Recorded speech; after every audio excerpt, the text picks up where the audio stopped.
नमस्कार। Super India news TV में आपका स्वागत है। मैं हूं राजेश आर्य। आइए देखते हैं आज का विशेष समाचार। तोड़ना होगा चीन का चक्रव्यूह। अंदेशा यही है कि चीन भारत की साख को धक्का पहुंचाने के लिए छोटी औचक सैन्य कार्रवाई का सहारा लेता रहेगा। अरुणाचल प्रदेश के तवांग में चीनी सैनिकों से झड़प के बाद भले ही चीनी विदेश मंत्री ने यह कहा हो कि चीन भारत से अच्छे रिश्ते चाहता है, लेकिन उस पर भरोसा करने का कोई मतलब नहीं। वैसे भी चीन कहता कुछ है और करता कुछ है। तवांग की घटना ने भारत तिब्बत सीमा को लेकर 2020 से चल रहे सैन्य तनाव को एक बार फिर गहरा दिया है। गलवान की घटना के बाद पूर्वी लद्दाख से टकराव वाले कुछ क्षेत्रों में दोनों सेनाओं द्वारा कुछ दूरी बनाए जाने के बाद यह धारणा बनने लगी थी कि कुछ समय में शेष जगहों पर भी शांति बहाल हो जाएगी। इसका कारण बाली में प्रधानमंत्री मोदी और चीनी राष्ट्रपति शी जिनपिंग की अनौपचारिक बातचीत की तस्वीरें भी थी। परंतु इसके कुछ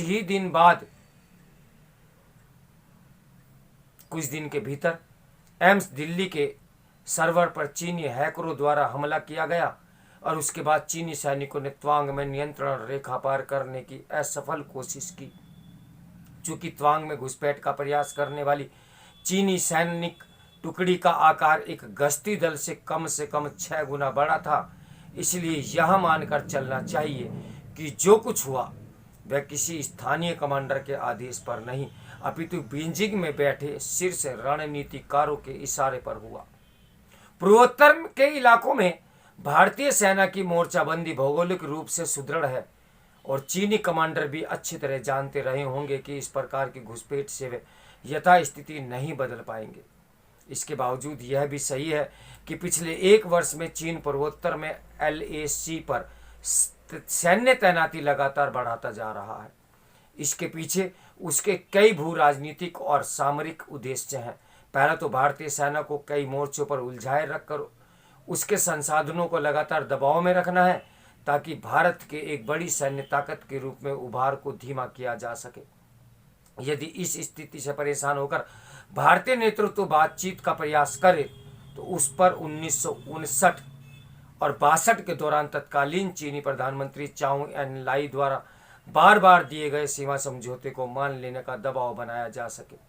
इस प्रस्ताव के अंतरंग चीन अरुणाचल के उस हिस्से को जहां भारत का नियंत्रण है उसे भारत के हिस्से के रूप में मान्यता दे देगा और बदले में भारत पूर्वी लद्दाख और अक्साई चीन में चीन के कब्जे वाले क्षेत्र पर अपने ऐतिहासिक दावे को वापस ले लेगा। भारत सरकार 1962 के युद्ध के समय भी इस प्रस्ताव को नकार चुकी थी, परंतु समय समय पर चीन की ओर से इस तरह का इशारा मिलता रहता है।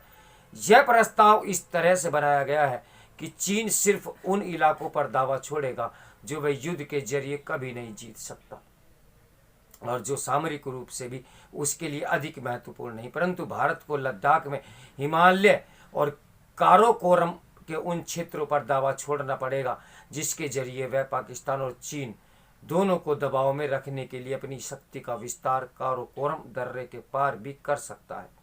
यह स्थिति न सिर्फ भारत को मध्य और यूरेशिया में बड़ा खिलाड़ी बना सकती है, बल्कि तिब्बत और शिनजियांग पर चीनी नियंत्रण के लिए काफी चुनौतियां भी बढ़ा सकती है। ध्यान रहे कि चीनी सेना के बड़े हिस्से ने तिब्बत पर आक्रमण शिनजियांग से होते हुए भारत के दावे वाले क्षेत्र से किया था। तिब्बत पर कब्जे के बाद उसने सबसे पहले शिनजियांग को तिब्बत से जोड़ने के लिए हाईवे का निर्माण किया था। अब सेक्टर नॉर्थ और सियाचिन में भारत की वर्तमान सैन्य स्थिति चीन और पाकिस्तान की शासनागत घाटी के जरिए बने लिंक के लिए सामरिक रूप में अत्यधिक चुनौतीपूर्ण है। 1962 में चीन ने भारत पर आक्रमण सिर्फ भूभाग के लिए नहीं बल्कि एशिया का नेतृत्व अपने हाथ में लेने के लिए भी किया था। 1962 की हार ने हमारी साख को ऐसा धक्का पहुंचाया कि हम कई दशक तक उससे उभर नहीं सके। वर्तमान में प्रधानमंत्री मोदी के नेतृत्व में भारत की अंतर्राष्ट्रीय साख बढ़ती जा रही है और भारत को अब आर्थिक मोर्चे पर भी चीन के विकल्प के रूप में देखा जाने लगा है। हाल की एक रिपोर्ट के अनुसार पहली बार पश्चिमी उद्यम पूंजी का बहाव चीनी स्टार्टअप से अधिक भारतीय स्टार्टअप में होने लगा है। अंतर्राष्ट्रीय मंचों पर भी भारत की आवाज़ को कहीं अधिक महत्व मिलने लगा है। चीन अच्छी तरह जानता है कि वह सीधे युद्ध में भारतीय सेनाओं को परास्त नहीं कर सकता, इसलिए अंदेशा यही है कि वह भारत की साख को धक्का पहुंचाने के लिए छोटी औचक सैन्य कार्रवाई का सहारा लेता रहेगा। चूंकि भारत की ओर से भी भारी सैन्य तैनाती है, अतः चीन की ओर से प्रयास ऐसे किसी क्षेत्र पर कब्जा करने का होगा जहां की सुरक्षा को लेकर भारत कम सशंकित हो। अगर चीन भारतीय भूमि के छोटे हिस्से पर भी कब्जा जमाने में या करने में सफल होता है तो भारत में राजनीतिक अस्थिरता का युग आ सकता है, जो देश के विकास में बाधक होगा। चीन भारत की इच्छा शक्ति का परीक्षण करने के लिए भूटान में भी नया मोर्चा खोल सकता है। ज्ञात हो कि वह भूटान के 12% भूभाग पर पहले ही दावा करता आ रहा है। चूंकि चीनी सेना नियंत्रण रेखा के पार लगातार तैनाती और स्थायी सैन्य संगठन ठिकाने बढ़ा रही है, तो चीन के साथ किसी बड़ी सैन्य झड़प या छोटे युद्ध की आशंका को नकारा नहीं जा सकता। इतिहास बताता है कि चीन अपने कदम वापस खींचने पर तभी मजबूर हुआ जब भारतीय सेनाओं ने रक्षात्मक की जगह आक्रामक रवैया अपनाया। 2020 में पूर्वी लद्दाख के टकराव वाले इलाकों में चीनी सेना तभी पीछे हटी जब भारतीय सेना ने कैलाश श्रृंखला की सामरिक रूप से कई महत्वपूर्ण चोटियों को अपने कब्जे में ले लिया था। ऐसे में आवश्यक यह है कि भारत वैसी संभावनाएं फिर से तलाशे। दोनों सेनाओं जिस प्रकार से सैन्य तनाव में उलझी हुई है, उसमें पहले आगे बढ़कर नियंत्रण स्थापित करने वालों को ही जीतना होगा। 3500 किलोमीटर लंबे हिमालय सीमा पर स्थायी सैन्य तैनाती भारत के हित में नहीं।